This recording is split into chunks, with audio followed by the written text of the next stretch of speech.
dressing, hair, makeup, and jewelry, the apple of women's eyes. It's interesting because from when we were little, most women would say that we watched our own mom or older sister making up their hair, putting on lipstick, and just what we call getting ready. And a lot of women, a lot of us practice this behavior from when as little as maybe 4 years old, especially here in America. All those different activities that we observed since we were very young. And of course, as we also come of age, we started doing the same behavior. To the point, like I said, it's almost like this is what made me a woman. The fact that I can put on lipstick, the fact that I can put on face powder, the fact that I can color my nail, it becomes like an identity. So I do understand how women, it's almost like a crisis for women once they can no longer put these things on. I know it's almost like a crisis to me when I had to stop all this stuff. And I find it interesting that a lot of people say God is only interested in our heart. He's not interested in our look. He's not interested in our dressing. It doesn't matter what you wear. You can wear whatever you want. God is only interested in our heart. I hear a lot of people say that. And I laugh because by God's grace, the God that I know, the interaction that I have with God have made me realize that God is interested in every single aspect of our life. God is interested in our dressing. He's interested in how we talk. He's interested in how we interact with each other, how we treat our mother, how we treat our friends, how we behave at our job, what we wear to represent, to go around to represent Him as a child of God. God is interested in what we eat, and are we eating healthy? God is interested in every single tiny detail of our lives. I mean, the Bible says that even the hair strand, every single hair in our hair, God has it numbered. He's a very loving God. I mean, He loves us to the point that even I myself, like, why does God love us so much? But He is a loving God, and every one of His child, including you and me, God is interested in what you wear, where you go, what you eat, how you treat others, how others treat you. God pays attention to every single details of your life. When it comes to hair, makeup, jewelry, trousers, I really did not want to talk about this subject because I know that it's an extremely sensitive subject to women. Women do not play with their look. Some women are ready to walk away from the faith if you dare ask them to take out the hair and the lipstick and whatever it is. A lot of women are ready to give up the faith than to obey that. So I know that it is an extremely sensitive subject and I try to avoid it. But I am getting constant inbox, constant message from several women, including pastors' wives. Just women in general are really concerned about this area. So I just have to talk about it, and I hope whatever I share with you today can help you one way or the other. When I gave my life to Christ, one of the ways that the Lord communicated with me was through dream.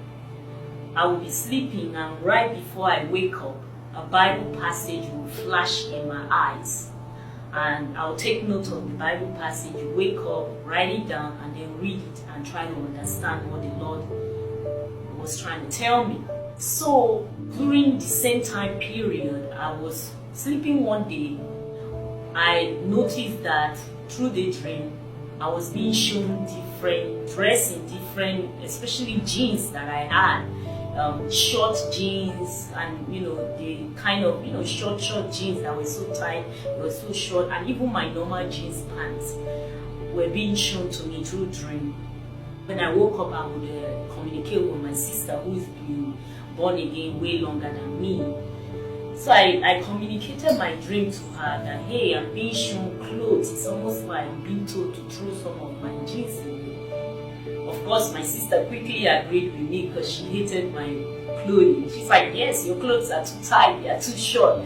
The Lord doesn't want you to dress like that. Go and throw some of your stuff away. So I went through my wardrobe, the jeans, the short shorts, all those tight clothes. I now packed most of them and threw them away. Then some time passed, and I had a specific dream where one specific earring that I had in one of my pictures was shown to me, and the earring was now put in the trash in my dream. I woke up again. I went to my sister who's been in the Lord longer than me, and I told her, it's like, hey, it's like they want me to throw away my earring. I don't understand, but this was my dream. I'm shown this earring, and the earring was put in the trash. Then my sister told me, if you like, you can throw yourself in the trash. if you like, you can just go and throw yourself in the trash. What do you mean they want you to throw away your earring? So I just backed up after she gave me that response, and I left it alone. Now, my sister loves earrings, and she's the kind that if she saw you without earring, right away she said, go and put on your earring. And of course, she was born again. So I backed up that subject. I said, oh, well, I'm not going to throw away my earring. I don't know what that means. My dream, in fact, I don't know, whatever. So I moved on. But I was uncomfortable. I didn't throw it in the trash, but I was uncomfortable. I became uneasy about that specific jewelry. So while I was debating within myself, I said, okay, I will just throw away that specific jewelry so that I can have my peace. So I threw away just that specific jewelry.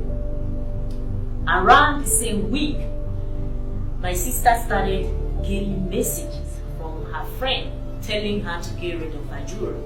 My sister friend came and told my sister, the Lord said, get rid of your jewelry. And I remember they had a little quarrel. She's like, the Lord didn't send you. That's your own religion. I don't need to get rid of my jewelry. They had a little issue there. And then my sister directly started receiving message from the Lord telling her to get rid of her jewelry. So she's like, you know what? I think you are right. I think the dream you had was the Lord telling you to get rid of your jewelry. So let's get rid of our jewelry. I didn't have much problem with the jewelry part because I don't care for jewelry in the first place. For me, I only wore jewelry for outing and for movie production, but at home, I really didn't care for jewelry. So it was easy for me to get rid of jewelry. On the other hand, my sister, who has been born again for years, it was difficult for her. And she packed all her gold, serious gold. I mean, my sister, by God grace, she's a very wealthy woman. And she buy real gold, very expensive gold. She couldn't throw them away. So she packed them and we went to the Mala, wherever that they buy gold in Abuja, they are called Mala.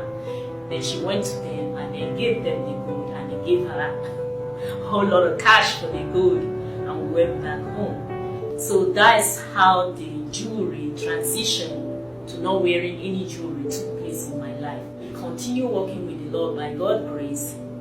Then I started receiving messages in my dream again. Get rid of the fake hair.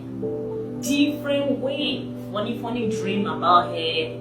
In my dream, I'll be shown wearing a wig and it's like, take off the wig. Just different kind of dream about take off, remove the wig, stop wearing fake hair. And I was thinking like, okay, I think I can do without fake hair if that's what the Lord wants. I think I can do without it. I mean, I'll just put relaxers, tie my natural hair. It's all good. So I packed up a whole bunch of lace wigs because I had them in any color you can think of. I mean, I've been wearing lace wigs since my people didn't even know what lace wig was. I was wearing different kinds. So we packed up a whole bunch of them, threw it away. I remember somebody was very angry at me. It's like, what kind of Christianity is this? You could have sold this and give the money to the homeless. But the point is, the Lord wanted me to get rid of it. And I didn't want to give it to the next girl. So I threw them away. At that time, my sister, again, she was already born again long before me. She was selling hair at that time. She sold wig. She had different kinds of hair that she sold. And that was one of her trade. So now, not only does she have to throw all of them away, she cannot sell them because the Lord said, get rid of them. So again, we had our struggle here and there, but eventually, we both got rid of the fake hair. Then, remember, I'm thinking I will be putting on relaxer. I can rub my the hair with relaxer. The Lord started communicating with me. Relaxer is not good for you. Relaxer is not healthy for you. So at this time, I'm confused because I've never, ever, I don't even know what to do with natural hair. In fact, I don't even mess with my hair. I've never even left my hair natural in my life before. It's usually always relaxed and then maybe braided under the lace. So this was extremely strange to me. I was thinking like, my goodness, what am I going to do with my hair? How do we mess with natural hair? So this was serious. While I was still battling that, trying to figure out my life, trying to figure out myself in that area, the Lord started impressing it in my spirit. Get rid of the makeup. I was like, oh my God, I can't do this. That's everything. There's nothing left. Now, honestly, I felt like my life was over at the point where the Lord said, get rid of the makeup, get rid of the hair. It's almost like, how am I supposed to live as a woman? How am I supposed to live my life as a girl if I don't have makeup and if I don't have hair?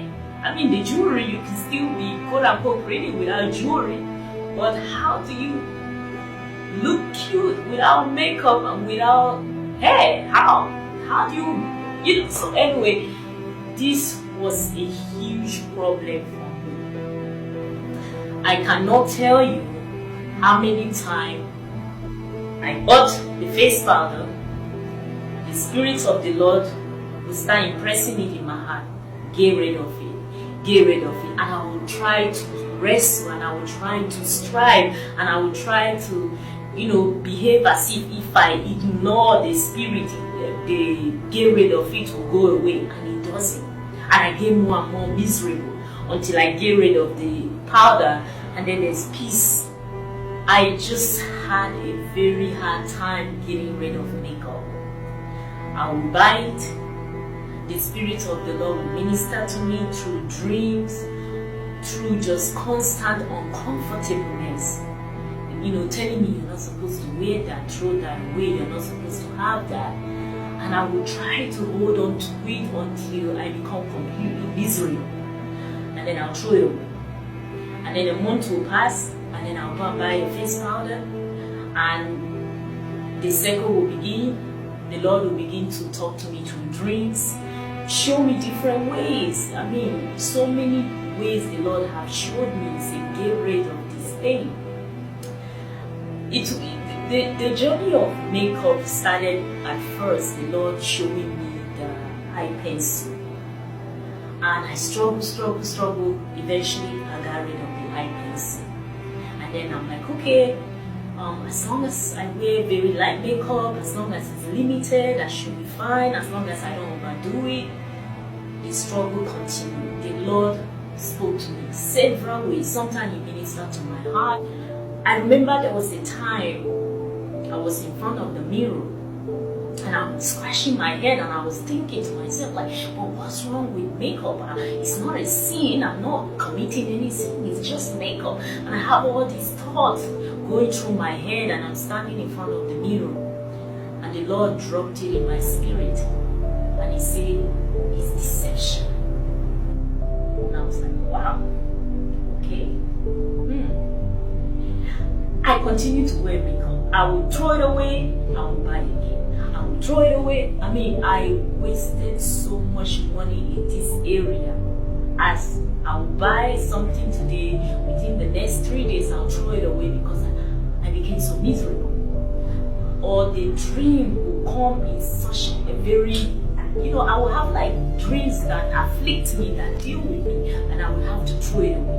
And then I'll wait maybe a month or so pass by and I'll buy another makeup. Sometimes I'll buy a cheaper brand because in my mind is, if the expensive brands are bad, maybe the cheaper brand, the Lord will allow me to keep it. And it didn't work out. Within 2 days, within 24 hours, I would have to throw it away. And one of the areas that I struggle with the most is if there was a wedding, if there was an event, if there was some form of celebration coming up, that is when it affected me the most. Like, will I go without any makeup on? Will I go without any extension? How can I go with my natural hair? I will look bad. So this was a huge struggle for me. I wasted so much money buying and throwing away, buying attachment, boxes of attachment, throw it away.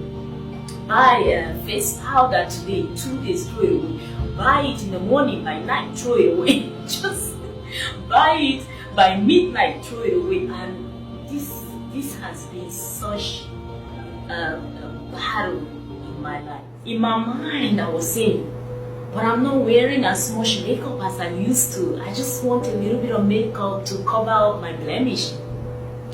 But the moment I buy that face powder, I don't care how simple it is, if the moment I leave this store, the Spirit of the Lord will start saying, get rid of it, get rid of it. And I will try to hold on, but I'll feel so guilty, I'll feel uncomfortable, I'll feel restless, days upon days until I get rid of it. Peace will return back. So I understand when women are freaking out, when women are being insultive and they're like, now this your kind of religion, now only now only you be born again, or now only you be Christian, or are you the only Christian? So I understand when women get so frustrated and get so angry when you touch that area of their life, and they can easily tell you, look, you think you are the only person that is serving God, or your type of Christianity is a little bit too much. To tell you the truth, I would not have been able to get rid of it. I would not have been able to sit here in front of camera with my bare face talking to you if it's not for the grace of God. If it was not for the strength that the Lord had given me, I myself wouldn't have been able to do it because I didn't want to do it. So I continue to struggle with these things off and on, especially face powder. And the struggle was even much more when I decided to go public, go on social media with my testimony. I was struggling. How do I get in front of camera without lipstick, without face powder, without anything? It was a huge struggle. And I have to really pray and just ask God to help me, to give me the courage to face the camera and put myself out there without the makeup, without the lipstick, without the whole quote-unquote glamour. And I finally did it. But after 1 or 2 videos, I went back and I bought a face powder. I put it on and I did one of my earlier videos. And I knew the Lord was not happy with me. I felt it in my spirit. I felt it. I just knew. And I was making excuses. Lord, it's just a little bit, just for this social media, just so that my face will look smoother. I don't want any pimples or any breakout to show. And I'm reasoning in my mind. I was also reading this book, Lies Women Believe, by Nancy DeMoss. And in the book, she was talking about makeup, and she spoke about how Christians should not be extreme. that we should try to balance ourselves. We should not be too much on either side when it comes to hair, dressing, and makeup. So once I read those chapters in her book, I'm like, yeah, this is a woman of God. This is a real woman of God, and yeah, just, as long as I'm not extreme, I'll be fine. Let me go and buy my face powder. So I went with my big head to the store, and I went and bought a face powder. I said, yes, Nancy Mosley, she supports just simple makeup. Even she herself have makeup on. So I bought the face powder, I came home, I did the shoot. I went to sleep that night.